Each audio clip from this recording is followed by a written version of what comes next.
And welcome to my channel. ఒకవేళ నా ముందు డ్రామా ఎక్స్ప్లెనేషన్ మీరు విన్నట్లయితే డిస్క్రిప్షన్లో లింక్ ఉంది, వినండి. ఈ రోజు ఎక్స్ప్లెయిన్ చేసుకోబోయే డ్రామా పేరు లైట్ షాప్. ఇంకెందుకు లేట్, ఎక్స్ప్లెనేషన్ స్టార్ట్ చేసి. ఎపిసోడ్ స్టార్టింగ్లో ఒక అమ్మాయి ఆ లైట్ షాప్ని చూసి అక్కడి నుంచి వెళ్ళిపోతుంది. ఆ గల్లీ చివరిలో లైట్ షాప్ ఉంటుంది. ఆ మిగతా గల్లీ మొత్తం చీకటిగా ఉంటుంది. నెక్స్ట్ సీన్లో ఒక వ్యక్తి సర్వీస్ కాని బస్ నుంచి దిగుతాడు. ఇతని పేరు వచ్చేసి హ్యూన్మిన్. అక్కడే ఉన్న ఒక బెంచ్ పైన ఒక అమ్మాయి కూర్చుంటుంది తన లగేజ్తో. హ్యూన్మిన్ అది చూసి అక్కడి నుంచి చూడనట్టుగా వెళ్ళిపోతాడు. నెక్స్ట్ డే మళ్ళీ అదే బస్ స్టాప్ దగ్గర అమ్మాయి కూర్చుంటుంది. మళ్ళీ బస్ దిగి హ్యూన్మిన్ తనని చూస్తాడు. ఈసారి ఆ అమ్మాయి తన వేళ్లతో ఒక విచిత్రమైన సౌండ్ చేస్తుంది.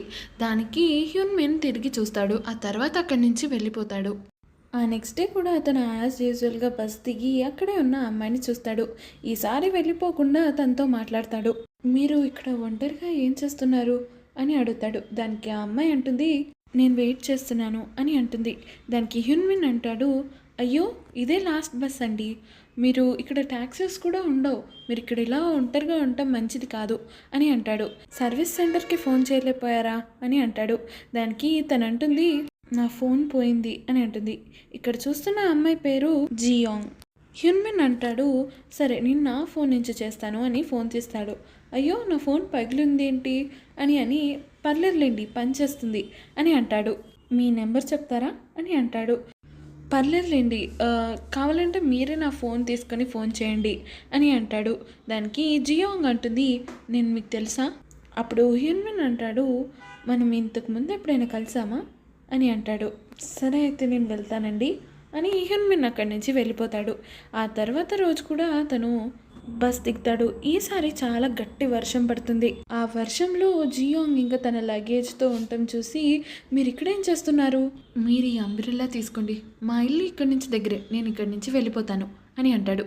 దానికి జియాంగ్ అంటుంది, నేను మీకు తెలుసా అని అంటే హ్యూన్మిన్ అంటాడు, నిన్న కలిసాం కదండి. అప్పుడు జియాంగ్ అంటుంది, నాకు టైం లేదు, ఇక్కడ చాలా చలిగా ఉంది, మీ ఇల్లు ఇక్కడి నుంచి దగ్గరే అన్నారు కదా, అక్కడికి వెళ్దామా అని అంటుంది. దానికి హ్యూన్మిన్ కూడా ఒప్పుకుంటాడు. జియాంగ్ తన లగేజ్ తీసుకొని నడుస్తూ ఉంటుంది. అప్పుడు హ్యూన్మిన్ అంటాడు, పర్లేదులేండి నాకివ్వండి, నేను మోస్తాను అని అంటాడు. పర్లేదు అని అంటుంది జియాంగ్. అప్పుడే చూస్తూనే వాళ్ళు అపార్ట్మెంట్ దగ్గరికి వచ్చేస్తారు. ఆ తర్వాత హ్యూన్మిన్ అంటాడు, మీరు షోరా, మీకు ట్యాక్సీ వద్దా అని అంటాడు. దానికి జియాంగ్ ఏమీ మాట్లాడదు. ఆ తర్వాత వాళ్ళు లిఫ్ట్లో 8th ఫ్లోర్ నొక్కి అక్కడికి వెళ్ళిపోతారు. హ్యూన్మిన్ తన డోర్ లాక్ ఓపెన్ చేసి లోపలికి వెళ్ళిపోతాడు. కానీ జియాంగ్ మాత్రం డోర్ బయటే ఉంటుంది. అప్పుడు హ్యూన్మిన్ అంటాడు, అక్కడే ఆగిపోయారే, ప్లీజ్ రండి అని అంటాడు. దానికి జియాంగ్ లోపలికి వస్తుంది. వర్షం వల్ల బాగా తడిచిపోయినట్టున్నారు, టవల్ తీసుకొస్తాను మీకోసం అని హ్యూన్మిన్ జియాంగ్ కోసం టవల్ తీసుకురావడానికి వెళ్తాడు. ఇక్కడ నెక్స్ట్ సీన్లో హాస్పిటల్ని చూపిస్తారు. ఈ హాస్పిటల్ పేరు వచ్చేసి యూజిన్ హాస్పిటల్. ఎవరో ఒక వ్యక్తి హాస్పిటల్కి వచ్చినట్టుగా చూపిస్తారు, కానీ ఆ వ్యక్తి ఎవరు అనేది చూపించరు. అదే హాస్పిటల్లో ఉన్న నర్సెస్ అందరూ నైట్ షిఫ్ట్ చేస్తున్నారు. ఈ నర్స్ పేరు డాక్టర్ హియో, తిను హెడ్ నర్స్. అక్కడే ఉన్న ఒక నర్స్ వచ్చి, మళ్ళీ మీ కళ్ళకి ఏమైంది అని అంటే, డాక్టర్ హియోకి ఒక ఐ ప్రాబ్లం ఉంది, దానివల్ల తనకి ఒక్కొక్కసారి నల్లగా కనబడుతూ ఉంటుంది. అక్కడ ఉన్న నర్సెస్ అంటారు, మనం ఒక్క రోజులో 3 షిఫ్ట్స్ చేస్తున్నాం, ఇప్పుడు కొంచెం రెస్ట్ తీసుకుందాం కదా, డిన్నర్ చేద్దామా మనమందరం కలిసి అని అంటారు. దానికి హెడ్ నర్స్ ఒప్పుకోదు, మనం నైట్ షిఫ్ట్ చేయాలి, నేను ఇక్కడ ఇన్ఛార్జిని అని అంటుంది. ప్లీజ్ మేడం, చూడండి పేషెంట్ కండిషన్స్ కూడా బాగానే ఉన్నాయి కదా, ప్లీజ్ మేడం అని వాళ్ళని ఒప్పించడానికి ప్రయత్నిస్తూ ఉంటారు. అప్పుడే అక్కడున్న ఇంకో నర్స్ అంటుంది, తన పేరు వచ్చేసి యోంజీ, మీరు వెళ్ళండి, నేనున్నాను కదా, నేను చూసుకుంటాను అని అంటుంది. అక్కడే ఉన్న నర్స్ అంటుంది, మేమందరం మంచిగా తింటాము, నువ్వు ఆ చెర్రీ టొమాటోతో ఎలా సరిపెట్టుకుంటావో ఈ నైట్ షిఫ్ట్ని అని చెప్పేసి అక్కడి నుంచి వెళ్తారు. అప్పుడు హెడ్ నర్స్ అంటుంది, ఏదైనా జరిగితే నాకు చెప్పు సరేనా అని అక్కడి నుంచి వెళ్ళిపోతారు. అప్పుడు యోంజీ అక్కడే ఉండి పేషెంట్ కండిషన్స్ని చూస్తూ ఉంటుంది. అప్పుడే ఒక వ్యక్తి ఐసీయూ వార్డులోకి వస్తాడు. అప్పుడు యోంజీ అది చూసి, హలో, మీరు ఇక్కడికి రాకూడదండి, ఎక్స్క్యూజ్ మీ, రాత్రిపూట మేము ఐసీయూలో విజిటర్స్ని అలౌ చేయమండి అని అంటుంది. మీకు వినబడుతుందా అని కూడా అంటుంది. అప్పుడే ఆ వ్యక్తి మార్చురీ రూమ్ ఎక్కడా అని అడుగుతాడు. అప్పుడే బెడ్ నెంబర్ 1 పేషెంట్ క్రిటికల్గా ఉండటం చూసి అక్కడికి పరిగెడుతుంది. ఆ తర్వాత నర్స్ కూడా తనని జాయిన్ అవుతారు. అక్కడ bed number 1 patient oxygen tube అనేది పడిపోతుంది. దాన్ని వాళ్ళు ఫిక్స్ చేస్తారు. అప్పుడు హెడ్ నర్స్ కోపంగా ఎవరైతే డిన్నర్కి పిలిచారో ఆ నర్స్ వైపు చూస్తుంది. నీతో కొంచెం మాట్లాడాలి అని అంటుంది. నెక్స్ట్ సీన్లో అదే అపార్ట్మెంట్స్లో ఒక వ్యక్తి ఉంటాడు.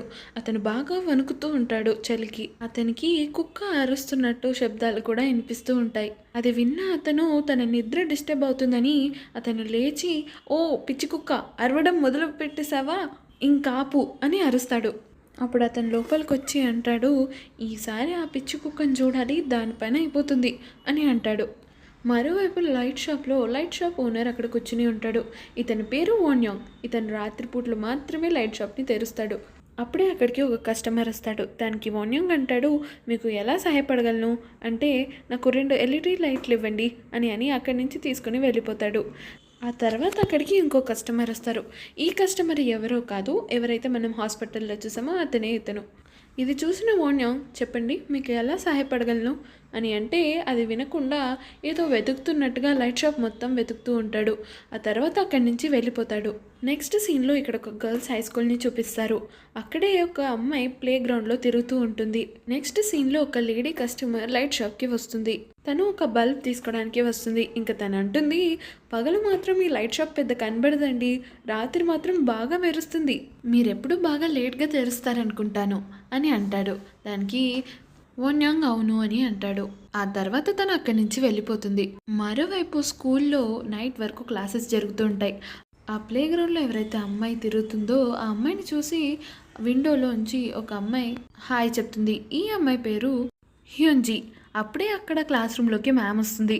తను స్టడీ అవర్ కోసం అటెండెన్స్ తీసుకుంటుంది. నెక్స్ట్ సీన్లో లైట్ షాప్లోకి ఇంకో కస్టమర్ వస్తాడు. ఇతను ఎవరో కాదు, అపార్ట్మెంట్లో చలికి వణుకుతున్న వ్యక్తి. ఆ లైట్ షాప్ని చూసి, బా ఎంత వెచ్చగా ఉంది ఇక్కడ. ఆ వ్యక్తి లైట్ షాప్లో ఉన్న ఒక లైట్ని టచ్ చేయబోతాడు. అప్పుడు వోన్యాంగ్ అతన్ని ఆపుతాడు. అతను టచ్ చేయబోవడం వల్ల ఆ బల్బ్ మీద మంచులాగా వస్తుంది. ఆ తర్వాత వోన్యాంగ్ కళ్ళద్దాల మీద కూడా మంచులాగా ఏర్పడుతుంది.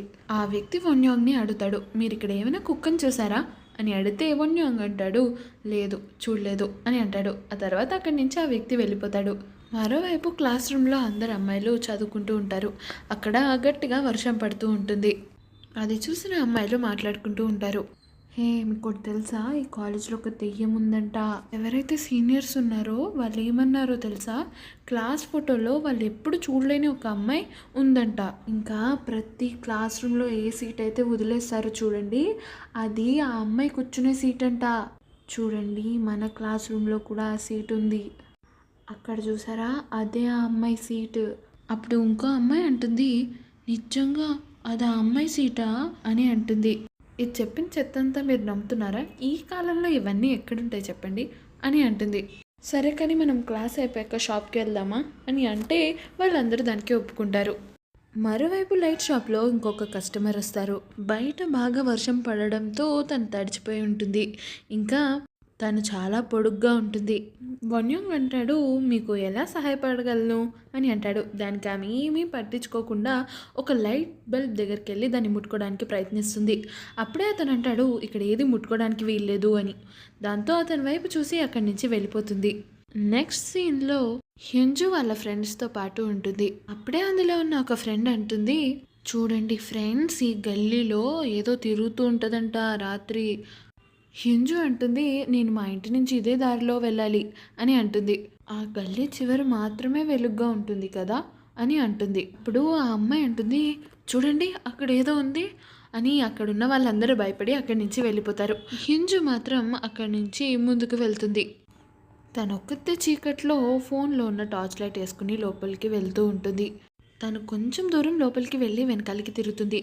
అక్కడ ఏదో నల్లగా కనబడుతుంది. దాంతో తను అక్కడి నుంచి పరిగెట్టుకుంటూ లైట్ షాప్ దగ్గరికి వెళ్తుంది. హ్యుంజుని పరిగెట్టుకుంటూ రావడం చూసి వోన్యాంగ్ అంటాడు, అంత చీకట్లో పరిగెడితే నువ్వు పడిపోగలుగుతావు అని అంటాడు. మీ అమ్మగారు మళ్ళీ నిన్ను బల్బ్ తీసుకురావడానికి పంపించారా అని అంటాడు. దానికి హ్యుంజు అవును అని అంటుంది. అప్పుడు వోన్యాంగ్ తన దగ్గర ఉన్న క్యాండీ బాక్స్ని ఓపెన్ చేసి, నీకు ఏది కావాలో చెప్పు అంటే బటర్ ఫ్లేవర్ అని అంటుంది. మా అమ్మ కూడా నన్ను చిన్నపిల్లలాగే చూస్తుంది. నేను మరీ నా క్యాండీ కవర్ ఓపెన్ చేసుకోలేనంత చిన్నపిల్లలా కనబడుతున్నానా మీకు అని అంటే వోన్యాంగ్ అంటాడు, చిన్నపిల్లలే అలాంటి వేసుకుంటారు అంటే తన మెడలో ఉన్న బ్యాచ్ని చూపిస్తూ ఇది మా నాన్న ఇచ్చారు, దీన్ని ఐడెంటిఫికేషన్ నెక్లెస్ అనే అంటారు. మీ నాన్న నిన్ను చాలా ప్రేమిస్తారనుకుంటా అని వన్యాంగ్ అంటాడు. మా నాన్న అబ్రాడ్లో పనిచేస్తారు, అందుకే నేను అతన్ని చూడలేను ఎక్కువ. హింజు అంటుంది, మీరేం అనుకోకపోతే మీ ఏజ్ ఎంతో చెప్తారా? మరీ అంత ముసలోడిని కాదులే అని అంటాడు. హింజు అంటుంది, ఇక్కడ ఎందుకు మీరు కళ్ళద్దాలు పెట్టుకుంటారు అని అంటే వాన్యాంగ్ అంటాడు, ఇక్కడ చాలా బ్రైట్గా ఉంది కదా అందుకే అని అంటాడు. హింజు అంటుంది, మీరు చాలా ఎక్కువ కాఫీ తాగుతారని మీకు అనిపించట్లేదా అని అంటుంది. దానికి వాన్యాంగ్ అంటాడు, మార్నింగ్ దాకా ఈ షాప్ ఓపెన్ ఉండాలంటే నేను ఇంత కాఫీ తాగాల్సిందే. మంచిదే మీరు ఇంత లేట్గా ఓపెన్ చేస్తారు షాప్ని, ఎందుకంటే ఇక్కడ ఎంత చీకటిగా ఉంటుందో తెలుసా, ఇంకా చిన్నపిల్ల కాబట్టి నీకు అలా అనిపిస్తుంది అని వన్యాంగ్ అంటాడు. దానికి హింజు అంటుంది, లేదు నేను ఈరోజు ఒక దెయ్యాన్ని చూశాను తెలుసా, నువ్వు దాన్ని క్లియర్గా చూసావా అని వన్యాంగ్ అంటాడు. దానికి లేదు, చీకటిగా ఉండటం వల్ల నాకు సరిగ్గా కనిపించలేదు అని అంటుంది. దానికి వన్యాంగ్ అంటాడు, నువ్వు మీ అమ్మతో ఉంటావు కదూ అని అంటాడు. అవును, మీరెందుకు అలా అడిగారు? అదేం లేదు, నువ్వు ఏదైతే చూసావో అది నార్మల్ పీపుల్ చూడలేరు. నేను ఇక్కడ చాలా కాలం నుంచి ఉంటున్నాను, ఇక్కడికి వచ్చే ప్రతి కస్టమర్ని నేను చూడగలను అని అంటే హింజు అంటుంది, అయితే వాళ్ళు మనలాగే కలిసిపోతారంటారా అని అంటే వన్యాంగ్ అంటాడు, అవును, కానీ చాలా దగ్గరగా గమనిస్తే మాత్రం మనం వాళ్ళకి మనకి తేడా చెప్పగలుగుతాం. వన్యాంగ్ అంటాడు, వాళ్ళకి మనకి తేడా ఉంది, కానీ గమనిస్తే బాగా దగ్గరగా గమనిస్తే మాత్రం కనిపెట్టచ్చు అని అంటాడు. హింజు అంటుంది, ఒకవేళ నేను అలాంటి వాళ్ళని కలిస్తే ఏం చేయాలి అని అడుగుతుంది. నువ్వు అసలు ఏది విచిత్రంగా చూడలేదన్నట్టుగానే ఉండు, అప్పుడే అక్కడున్న మిర్రర్లో చూపిస్తారు వన్యాంగ్ చాలా ఏజ్డ్ పర్సన్ అని. ఇవన్నీ చెప్పినందుకు నువ్వు భయపడి ఉంటావు కదూ అని అంటాడు. దానికి హింజు అంటుంది, లేదు చాలా బాగా అనిపించింది అని అంటుంది. బయట చాలా చీకటిగా ఉంది, నువ్వు బాగానే వెళ్తావా అని అడిగితే హింజు తన ఫోన్లో ఉన్న టార్చ్ చూపిస్తుంది.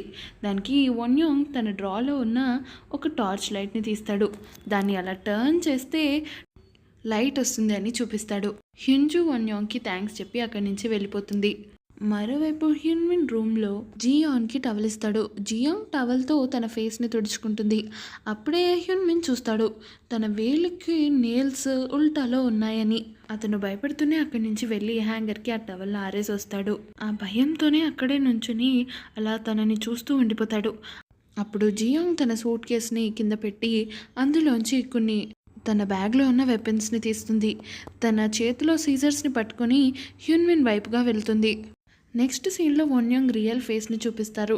అతను ఎంత ఏజ్డ్ పర్సన్ అనేది చూపిస్తారు. ఆ తర్వాత ఇక్కడ హ్యూన్జున్ అదే అపార్ట్మెంట్లో ఉంటుంది, పైగా సేమ్ ఫ్లోర్ కూడా. అప్పుడే జియాంగ్ తన సూట్ కేస్ తీసుకుని రూమ్ నుంచి బయటికి వస్తుంది. అప్పుడు హింజు తనని చూసి హలో చెప్తుంది. అది చూసిన జియాంగ్ అక్కడే ఆగిపోతుంది. హ్యూన్జు తన ఇంటికి వెళ్ళిపోతుంది. అప్పుడే జియాంగ్ సూట్ కేసు నుంచి రక్తం కారుతుంది. అప్పుడే జియాంగ్ వెనకాలకి తిరుగుతుంది.